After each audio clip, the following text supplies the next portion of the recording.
Assalamualaikum warahmatullahi wabarakatuh.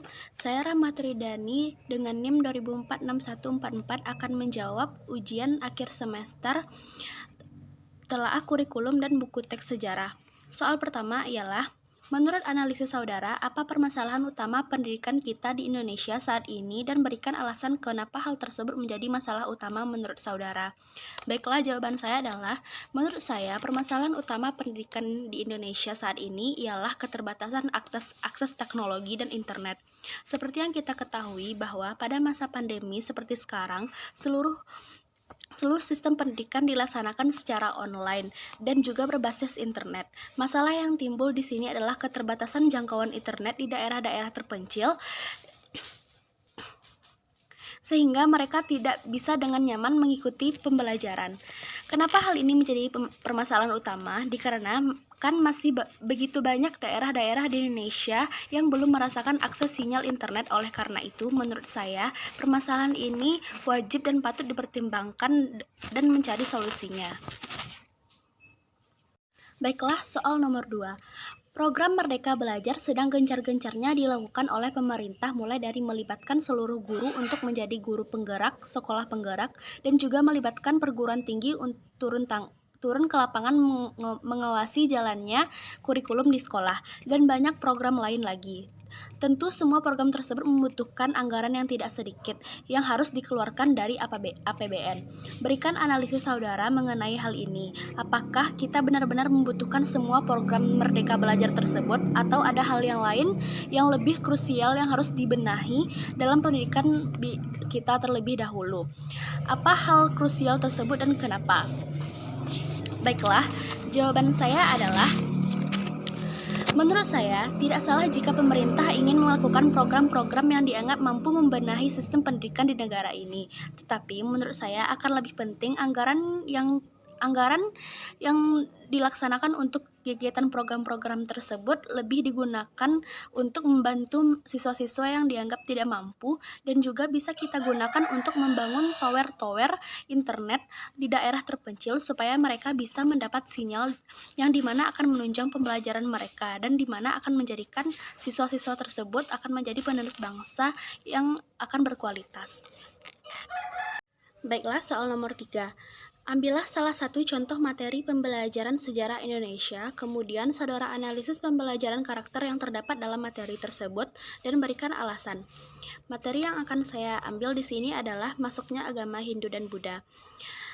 Dengan kita mempelajari agama Hindu dan Buddha dengan kita mempelajari sejarah masuknya agama Hindu dan Buddha ke negara kita ini, Indonesia, dengan itu kita tahu dari mana asal keberagaman yang terjadi di negara kita ini, dan kita bisa menghargai agama-agama tersebut dan menghargai keberagaman di negara ini. Dengan kita mempelajari sejarah masuknya agama ini, kita tahu mana agama yang terlebih dahulu yang masuk ke negara ini, sehingga kita dapat menghargai dan tidak saling mencela dalam keberagaman yang kita lalui di negara ini.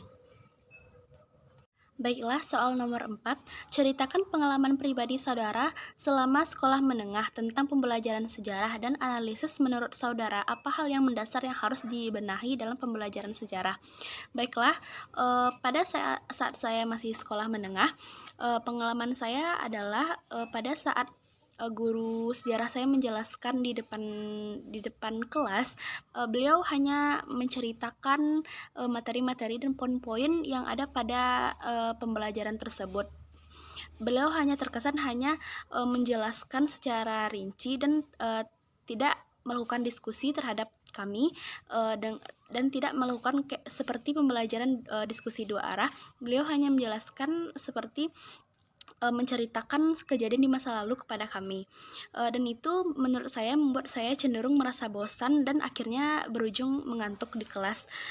Dan hal yang mendasar yang perlu dibenahi dalam pembelajaran sejarah ini adalah diharapkan semua guru-guru yang ada pada pembelajaran sejarah ini lebih mengutamakan pembelajaran yang tidak monoton, seperti diskusi kelompok, seperti tampilan penampilan-penampilan di depan kelas dengan menjelaskan setiap murid dengan menjelaskan materi-materi, atau dengan cara berkunjung ke tempat-tempat yang dianggap bersejarah, di mana membuat siswa-siswa sejarah akan merasa berantusias untuk menjalani pembelajaran tersebut. Dan juga menurut saya pembelajaran sejarah juga bisa lebih terkesan ceria jika dilaksanakan dengan cara membuat diskusi-diskusi dan debat-debat yang menurut saya akan membuat suasana di kelas akan menjadi ramai dan juga bersemangat. Baiklah, soal nomor 5. Bila suatu saat nanti saudara menjadi guru sejarah, seperti apa pembelajaran sejarah yang ingin saudara lakukan terhadap siswa-siswa saudara? Kenapa demikian? Baiklah, seperti yang saya jawab pada nomor 4 tadi, apa hal mendasar yang harus ada pada guru sejarah ialah hal yang mendasar yang harus ada dalam guru sejarah ini ialah supaya menjaga kelas sejarahnya tidak terkesan monoton dan membosankan. Jadi saya berencana jika saya suatu saat menjadi guru sejarah, saya akan mengaplikasikan pembelajaran saya dengan cara yang pertama, jika materi-materi yang dianggap susah dan terlalu sulit untuk dimengerti, saya akan menjelaskan dengan rinci dan dengan bahasa-bahasa yang dianggap lebih mudah dipahami. Dan jika materi-materi tersebut dianggap lebih mudah dan lebih terkesan santai, saya akan mengaplikasikannya dalam pembelajaran kelompok dan diskusi-diskusi seperti debat-debat dan diskusi-diskusi melalui pertanyaan tanya jawab. Dan juga saya akan mengarahkan kepada sekolah agar murid-murid saya dapat melakukan kunjungan-kunjungan terhadap tempat-tempat bersejarah, agar murid-murid saya merasa pembelajaran sejarah adalah pembelajaran yang sangat menarik dan tidak terkesan monoton dan membosankan. Baiklah, sekian dari saya. Jika ada kata yang salah, mohon dimaafkan. Wabillahi taufik wal hidayah. Wassalamualaikum warahmatullahi wabarakatuh.